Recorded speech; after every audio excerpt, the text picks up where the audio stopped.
Welcome to some new r/malicious compliance stories, where people comply to the letter, but not the spirit of a request. I hope you had a great day. The first story is called Good Old Phone Compliance. Smartphones weren't a thing at the time of this story. A phone plan cost like $15. You had 100 free minutes to talk and maybe 200 to 500 free SMS. If you exceeded this amount, every additional minute/SMS cost like 20 cents. We are talking Nokia 3310 times here. Internet at homes wasn't a given, so emailing wasn't a thing that was ready at hand for everyone reliably. A certain position, personnel management within that company had to have mobile phones, which the company provided, with a suboptimal phone plan. Those people had to be able to communicate quickly, send addresses and times for meetings, interviews, changes of plans, etc. So they had a lot of call minutes and SMS, succeeding the 3 minutes and number of SMS of the aforementioned phone plan. That cost the company, and they did not like it one bit. So they did what any sane company would do. They decided to send out an email informing everyone that they suspected people to use their phones for private conversations. To prevent this unofficial usage, those who had exceeded this plan's maximum this month had to pay the access fees out of their own pocket. For the job, the 3 minutes in SMS surely had to be enough. It was the middle of the month, and some of those people had raked up amounts of $5 to $12 over plan. So they started sending everything by registered snail mails, one of which cost $4. Hundreds of letters with appointments, info, changes, everything was sent out with the most expensive option possible. Knowing when your job interview will happen is essential enough to legitimize using this option, was how they argued. Snail mail guarantees next day delivery, they said, and nobody could argue against that. Everything was reverted 2 days later. The next story is called It Works. I worked for a very successful company, one of the largest broker-dealers in the world. My laptop working remotely with a special login key would take 5 to 8 minutes to connect, log in and load up everything. If I didn't wait the extra 2 minutes after logging in before clicking on stuff, it would just freeze up or not load. Sometimes it still wouldn't work, so I would restart, and that usually worked. One day they updated the software and changed their program, and a restart wouldn't work. I did a second and third, then called tech help. We went through everything I had tried already, which saves everyone time, but they still had me restart 2 more times. That did work, so they said it was fixed. I said okay, great. Next morning, same thing. Day after that, same thing, 5 restarts. So I called the tech help again and said I'm restarting every morning 5 times before it works, and each restart takes about 3 to 5 minutes before it gets to the screen where I can connect and do things. They said there's nothing to fix, since after the restart it works. I told my boss about this. They said that works for now, and we can try to get you a new laptop if it becomes a problem. But it's not a problem now, because the tech said it wasn't. Forward me, the boss, the tickets for the tech issues. For each tech call, the tech has to own my ticket and put in all relevant info, including problem and solution. So I did, was summarizing our conversation, giving his instructions and tech help instructions, and links and info for tech tickets below. Time-wise, the restart is 3 to 5 minutes, and connecting is an additional 5 to 8 minutes, then restart again. So a total of 8 to 13 minutes, times 5 restarts. Easily an hour or more just trying to start my day. And for my last 7 months there, I got paid an hour minimum a day for just trying to connect and do nothing. My boss knew it would happen, which is why he wanted to cover himself and me. I still got my work done. I was in the middle to high in terms of performance, so it didn't affect anything. It just meant less work for the same money. Good times. The third story is called Locket Array. I'm a low runner at a supermarket that's known for not bagging your groceries for you.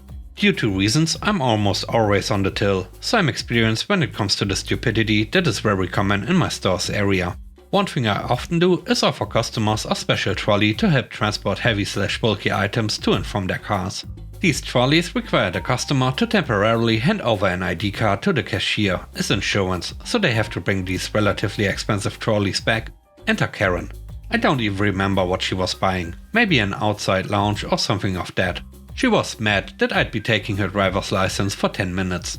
As I do for all customers, I try to assure her that it'd be on my person, at this one register, waiting eagerly for her return from downstairs. Nope, not good enough. She demanded I locked it safely away inside the cash drawer.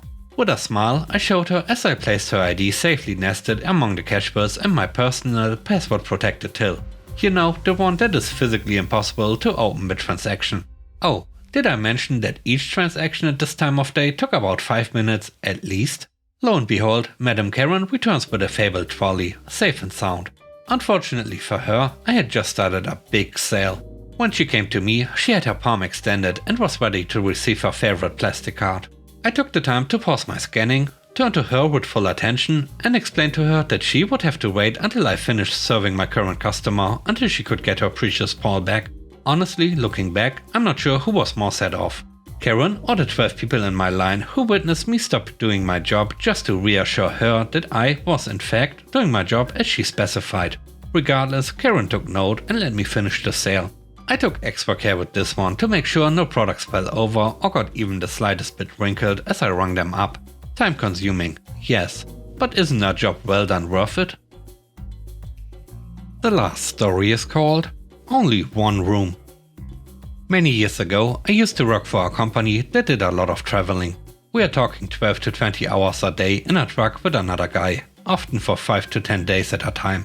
When we stopped at hotels, which was not every night, sometimes we slept in the truck, we would get separate hotel rooms so you would have a little bit of personal space. There was a per diem rate, and as long as we kept the hotel rooms under that rate, it was never an issue. Well, after about 15 years of this, the company suddenly decided that separate rooms were costing too much money. We had to share rooms now, regardless of the cost. The job market was fairly good at this point in time, and a few guys basically quit on the spot, and the rest complained a lot. Now, this actually created two forms of malicious compliance. The first one is instead of looking for moderately priced hotels, often the drivers would max out the accepted rate. For example, often we would drive out of major cities and stay in the suburbs where hotels and motels are cheaper. Not anymore. You'd find a really nice hotel downtown, and you'd have to pay for parking down there too for the truck, so you expense that also. Then, some guys took the policy a step further and would walk into the hotel and say, "I'll give you the max rate for this room." They would chat up the hotel desk, explain the situation, and deliberately overpay for the room, spending every cent they could underneath the max rate, just to cost the company a bit more money. The second bit of malicious compliance took a bit more conniving behind the scenes. Shortly after this change was made, it just so happened that the head manager of the company needed to head out on one of these trips, which was a relative rarity. Through some backdoor dealings, a few of us managed to get the most obnoxious, smelliest driver on the schedule with him. This guy was a bit of a trip. Nice guy, but didn't like to shower very often. Talk his ear off and refused to turn on the radio, and really didn't care that other people would share a room with him. Wasn't the brightest bulb either, but was relatively competent at his job and easygoing otherwise.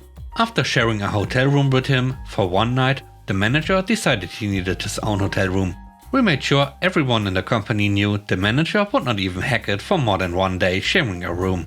And this caused some pretty strong strife. A few more good guys quit. Shortly thereafter, they reinstated the policy of individual hotel rooms. But now the damage had been done. Some of the guys really liked staying downtown, so the parking fees for the trucks went up and the overall cost of the hotel rooms went up too. And with that, we end today's video. Let me know what you think about the stories. On a scale of 1 to 10, how would you rate the stories and today's video? I hope you enjoyed the video. If you like what I do and would like to support me, please subscribe and hit the like button. I hope you have a great day. Stay safe. Bye bye.